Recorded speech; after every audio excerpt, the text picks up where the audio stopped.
त्वमेव माता च पिता त्वमेव बन्धुश्च सखा त्वमेव सर्वमम देव देव। श्री परमात्मे ने नमः। नमस्ते, मैं शैलजा अपने चैनल पर आपका हार्दिक स्वागत करती हूँ। आशा करती हूँ आप सब स्वस्थ एवं प्रसन्न होंगे। आज श्री गर्ग संहिता के गिरिराज खंड की कथा है। 7वें अध्याय की कथा है गिरिराज गोवर्धन संबंधी तीर्थों का वर्णन। तो कथा शुरू करते हैं। जय श्री हरि श्री दामोदर ऋषिकेश वासुदेव नमोस्तुते। ओम नारायण नमकृत्य नरं चैव नरोत्तम देवी सरस्वती व्यासम ततो जय मुदीरयेत्। भगवान नारायण नरश्रेष्ठ नर देवी सरस्वती तथा महर्षि व्यास को नमस्कार करने के पश्चात जय श्री हरि की विजय गाथा से पूर्ण इतिहास पुराण का उच्चारण करना चाहिए। तो कथा शुरू करते हैं। बहुलाश्व ने पूछा, महायोगिन, आप साक्षात दिव्य दृष्टि से संपन्न हैं, अतः यह बताइए कि महात्मा गिरिराज के आस पास अथवा उनके ऊपर कितने मुख्य तीर्थ हैं। श्री नारद जी बोले, राजन, समूचा गोवर्धन पर्वत ही सब तीर्थों से श्रेष्ठ माना जाता है।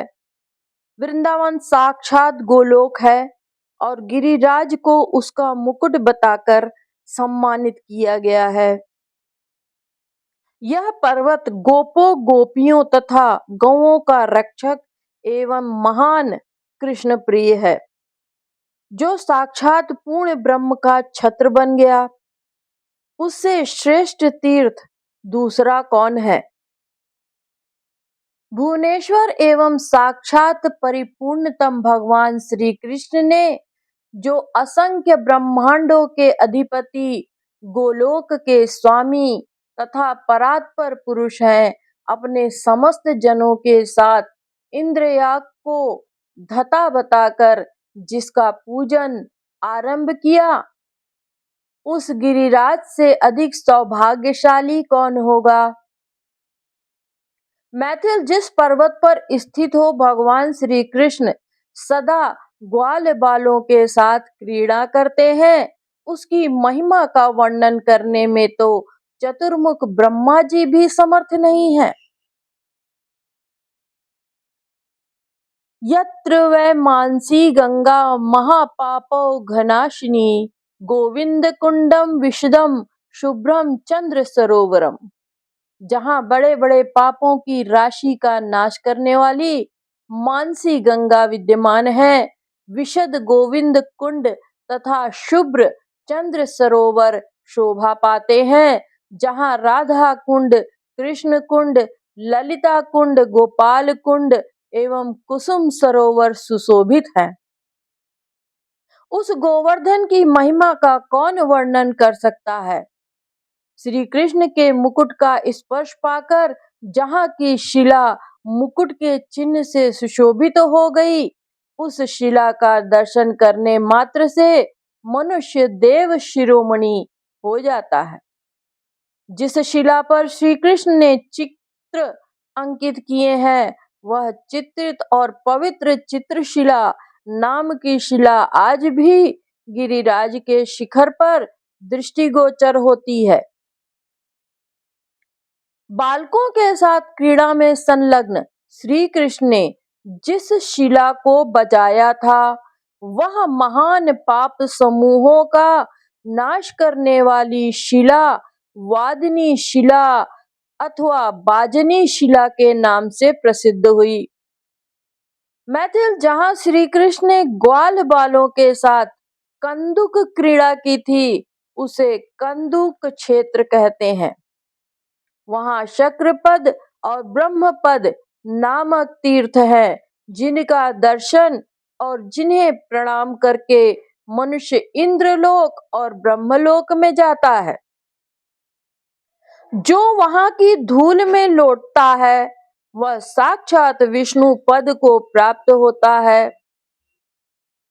जहां माधव ने गोपों की पगड़ियां चुराई थी वह महापापाहारी तीर्थ उस पर्वत पर औष्णिष्ठ औष्णिष्ठ नाम से प्रसिद्ध है। एक समय वहां दधी बेचने के लिए गोप वधुओं का समुदाय आ निकला। उनके नूपुरों की झनकार सुनकर मदन मोहन श्री कृष्ण ने निकट आकर उनकी राह रोक ली। वंशी और वेत्र धारण किए श्री कृष्ण ने ग्वाल बालों द्वारा उनको चारों ओर से घेर लिया और स्वयं उनके आगे पैर रखकर मार्ग में उन गोपियों से बोले, इस मार्ग पर हमारी ओर से कर वसूल किया जाता है, सो तुम लोग हमारा दान दे दो। गोपियां बोली, तुम बड़े टेढ़े हो, जो ग्वाल बालों के साथ राह रोककर खड़े हो गए। तुम बड़े गोरस लंपट हो, हमारा रास्ता छोड़ दो, नहीं तो माँ बाप सहित तुमको हम बलपूर्वक राजा कंस के कारागार में डलवा देंगी। श्री भगवान ने कहा, कंसम हनिष्यामि महोग्रद दंडम सबांधम में शपतो गवाम च एवं करिष्यामि यदोह पुरे बला निनेष्य सदाहम गिरिराज भूमेह। श्री भगवान ने कहा, अरे कंस का क्या डर दिखाती हो, मैं गौओं की शपथ खाकर कहता हूँ, महान उग्र दंड धारण करने वाले कंस को मैं उसके बंधु बांधवों सहित मार डालूंगा, अथवा मैं उसे मथुरा से गोवर्धन की घाटी में खींच लाऊंगा। श्री नारद जी कहते हैं, राजन यो कहकर बालकों द्वारा पृथक पृथक सबके दही पात्र मंगवाकर नंद नंदन ने बड़े आनंद के साथ भूमि पर पटक दिए। गोपियां परस्पर कहने लगी, अहो यह नंद का लाला तो बड़ा ही ढीठ और निडर है, निरंकुश है, इसके साथ तो बात भी नहीं करनी चाहिए। यह गांव में तो निर्बल बना रहता है और वन में आकर वीर बन जाता है। हम आज ही चलकर यशोदा जी और नंद राय जी से कहती हैं। यूं कहकर गोपियां मुस्कुराती हुई अपने घर को लौट गईं। इधर माधव ने कदम्ब और प्लाश के पत्ते के दोने बनाकर बालकों के साथ चिकना चिकना दही ले लेकर खाया। तब से वहां के वृक्षों के पत्ते दोने के आकार के होने लग गए। नृपेश्वर वह परम पुण्य क्षेत्र द्रोण नाम से प्रसिद्ध हुआ। दधिदानम तत्र कृत्वा पित्वा पत्र धृतम दधि नमस्य कुर्यान्तरस्य गोलोकांत च्युति भवर्वेत। जो मनुष्य वहां दही दान करके स्वयं भी पत्ते में रखे हुए दही को पीकर उस तीर्थ को नमस्कार करता है, उसकी गोलोक से कभी च्युति नहीं होती। जहां नेत्र मूंद कर माधव बालकों के साथ लुका छिपी के खेल खेलते थे, वहां लौकिक नामक पाप नाशन तीर्थ हो गया। कदम्ब खंड तीर्थ च लीला युक्तम हरेह सदा तस्य दर्शन मात्रेण नरो नारायणो भवेत। श्री हरि की लीला से युक्त जो कदम्ब खंड नामक तीर्थ है, वहां सदा ही श्री कृष्ण लीलारत रहते हैं। उस तीर्थ का दर्शन करने मात्र से नर नारायण हो जाता है। मैथिल वहां गोवर्धन रास में श्री राधा ने श्रृंगार धारण किया था, वह स्थान श्रृंगार मंडल के नाम से प्रसिद्ध हुआ। नरेश्वर श्री कृष्ण ने जिस रूप से गोवर्धन पर्वत को धारण किया था, उनका वही रूप श्रृंगार मंडल तीर्थ में विद्यमान है। जब कलयुग के 4800 वर्ष बीत जाएंगे, तब श्रृंगार मंडल क्षेत्र में गिरिराज की गुफा के मध्य भाग से सबके देखते देखते श्रीहरि का स्वतः सिद्ध रूप प्रकट होगा। अब्दाश्चतुः सहस्राणि तथा चाष्टौ शतानि च गतास्तत्र कलिरादौ क्षेत्रे श्रृंगार मंडले। गिरिराज गुहा मध्यात् सर्वेषां पश्यन्तां नृप स्वतः सिद्धं च तद्रूपं हरे प्रादुर्भविष्यति।